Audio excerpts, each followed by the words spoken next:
David Sorkin, excited to have you on today, man. I'm very happy to be here. I'm also stoked, and I'm sure we're going to reveal a lot of cool things. Hell yeah. Let's dive right in. No, as I was driving over here, I was thinking about, what intention do I want to set, and I find that on one hand, right, there's past wisdom that has been revealed, even personally, right? We learn different philosophies, but then you take your own take on it, and you kind of reveal your own framework and way to articulate it. On the other hand, I want to reveal new revelations in this conversation. So I'm coming in with it. Would love to share about things that I've talked about with friends over the months, years, weeks that I feel like are beautiful sparks of revelation. On the other hand, there's beauty in this conversation. We're going to digress and reveal new thoughts that then we can carry over into conversations with other friends and say, hey, when I was on podcast with Ben, we revealed this idea. And what I really enjoy, I think it's something that I'm blessed with, is this idea of taking an idea and talking through it and going step by step until we unpack it. And once we unpack it, then we really got to the nugget and we chronologically see, wow, we systemized this and now it makes total sense. So I'm sure over this podcast, we're going to take a high level idea and go down the layers until we get to the nugget. That's what I'm really excited for. Dude, I am too. Let's do it. Like, what's an idea that's been on your mind that you've really been thinking about lately? Well, I can think back maybe on one hand, maybe a little bit more of like a physical issue when I went to a friend's backyard barbecue and it was late night. We got in and out and some of the boys were smoking and, we were just talking about worldly issues. Like, what are some of the quote unquote big issues that plague our generation? So one was addiction to phone. One was homelessness. One was masturbation. And, like these kind of high level things that maybe are impacting people in their 20s, like myself. So, for example, we talked about TikTok. So we start high level. Okay, what is going on with this idea of TikTok and why is it, all social medias have gone through a form of TikTokification, right? Where it's now the For You page on Instagram, with Snapchat, even LinkedIn. They're taking the TikTok model. And, first of all, it's very easy to use.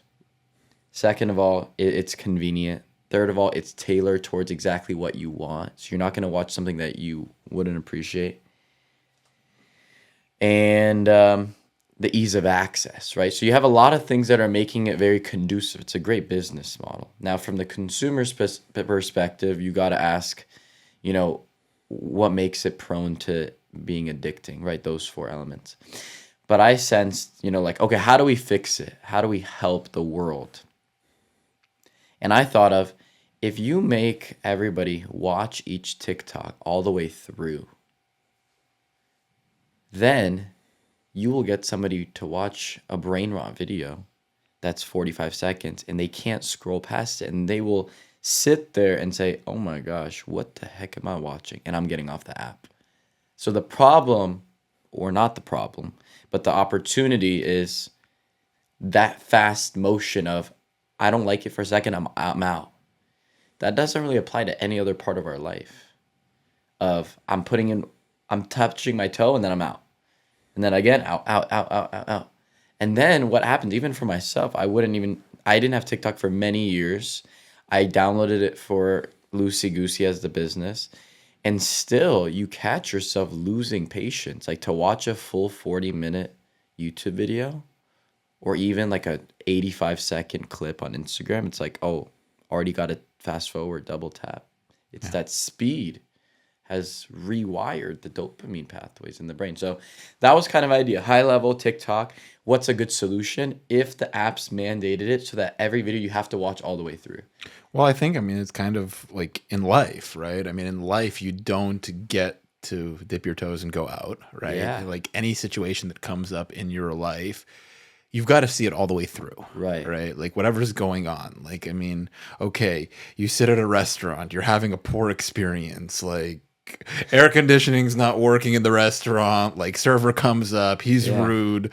Like, you've already ordered your food's taking a while. Like, I mean, sure, I suppose you could just get up and leave, right? You do have that option, right? I mean, how many times do we actually do that in But our here's lives? how it would be this impractical. You walk into a restaurant, you look at the waiter, oh, I don't like her, I'm out.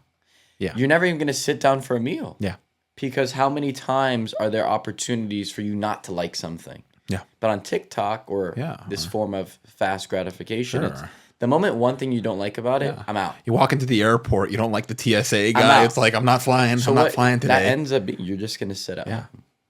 Totally, totally. And you get to a point where you're used to seeing something and just abort.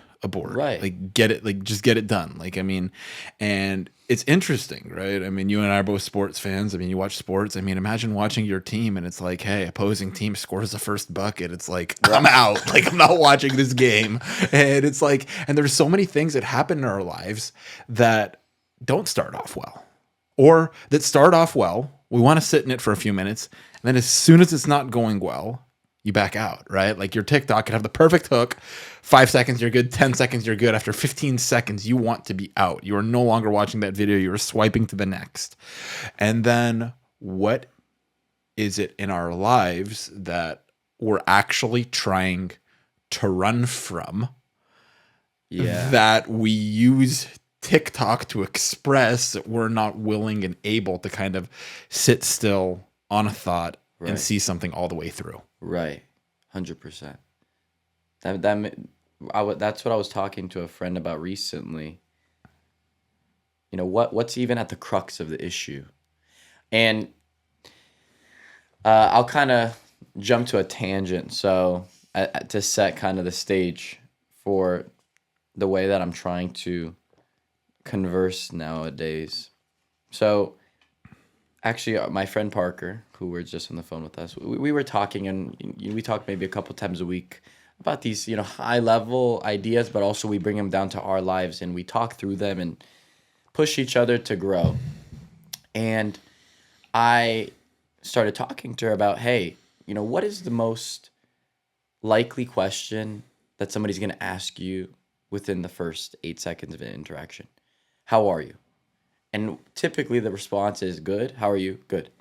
So it's like you have this moment of time that maybe is not revealing much energy into the cosmos. It's just kind of like a gap. It's like how do I describe it? It's just inserting just it's like a bubble of nothingness, potentially. And then the conversation continues. And on one hand, somebody said, well, that's just being polite. How are you? Good. How are you? Good. Okay. We kind of got through that point. But on the other hand, I wanted, as I was talking with Parker, this idea of having intention with every word, being detail oriented, really making sure we're bringing intention and patience and consciousness into all forms of interaction.